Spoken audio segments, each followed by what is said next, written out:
You probably don't remember this place, do you? You were so small. Skinny little thing you were back then. Just a few years old.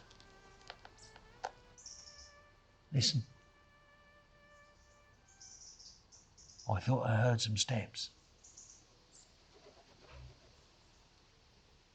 Did you hear them? Perhaps we should leave.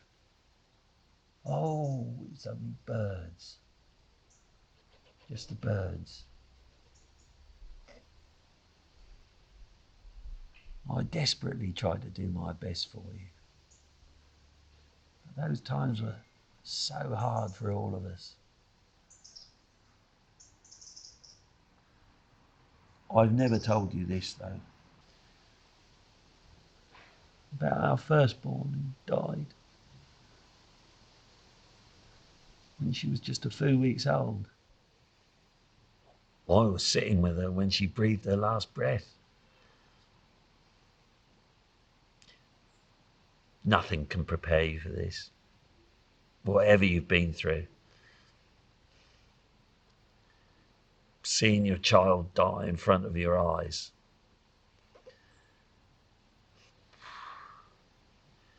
I'd seen others who lost young ones in those hard times, but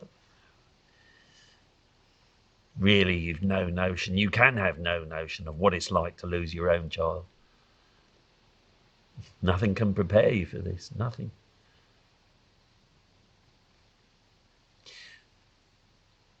I remember your mum held her when she died. And I expected her to look at me the way she does at times. But she just turned her head away. Stared at the floor.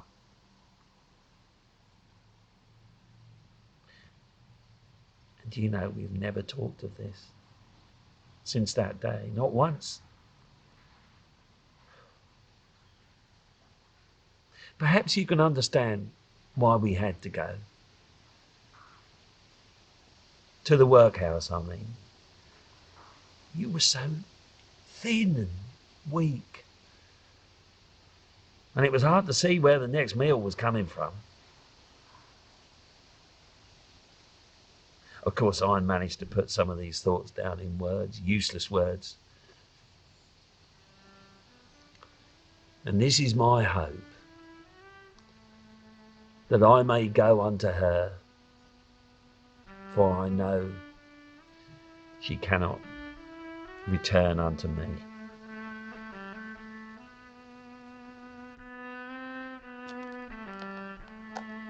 Did you hear that? No one's looking out the window up there, are they?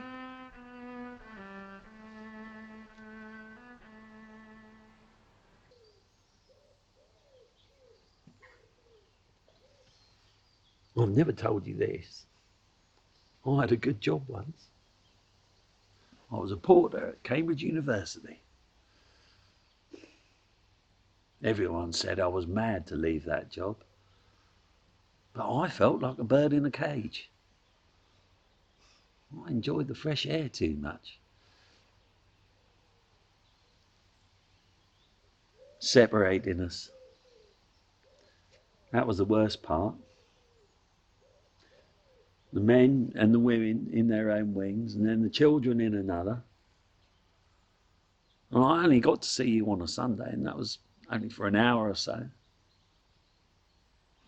And they gave us these clothes.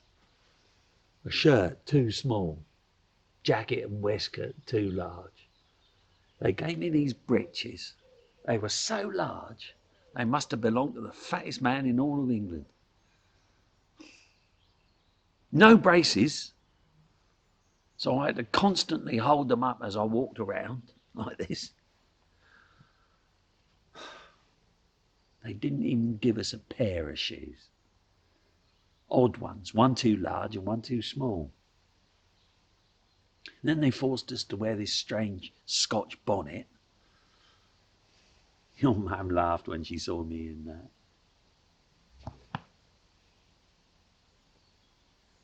I slept in a large room.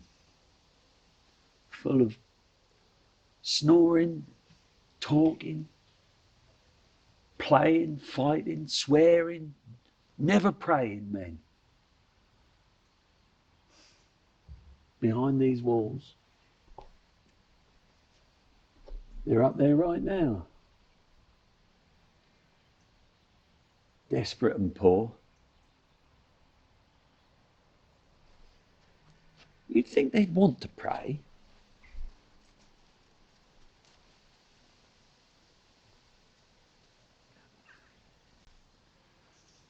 Sometimes I'd look up in the room where I slept at a chink of light. There was a window high on the wall, too high to reach, but still I could see the blue of the sky. I'd sometimes look up at the bit of blue sky, high over my head, with a tear in my eye. I did manage to write my poems in here. They didn't like it when they saw me. They even took them from me. And they laughed when they realised what it was. Poetry? You? Did you write this? Won't do you a lot of good in here, they said. Well, after that, I made sure always to hide them.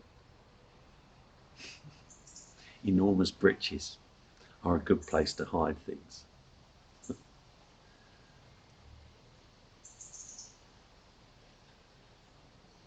But they saved me.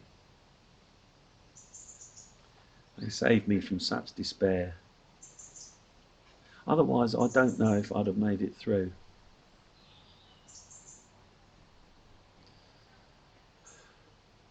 Anyway, you're here now, and that's all that counts.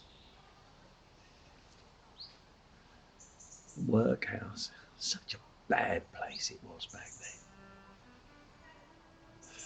The people in here, the old ones, the sick ones, sent here to die.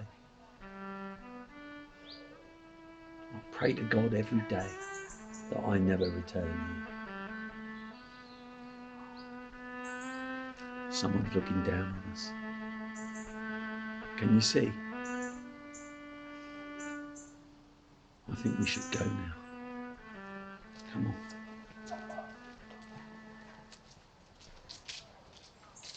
Another thing I should have told you. It's stupid, I know, but I should have told you these things, but my recent book failed. Piles of them left. I know I should have told you when you asked, but I didn't want your mum to know. Not just yet. So you won't tell her. Not just yet, will you, please? My publisher, he said times were hard and there'd be no more books, ending up as scraps. I've money saved. It could be worse. I hope to get a pension from the government. Mr. Bell has sent a letter to Baron Rothschild asking him to speak to Earl Russell on my behalf. And I've sent the Baroness a copy of one of my books. I dare not hope, though. I'd better not hope. And you won't tell your mum, will you? Not just yet. I want to hear back from them first.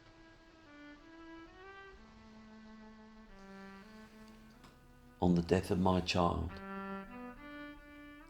thou art gone, thou art taken away, thou now art consigned to the cold, silent tomb.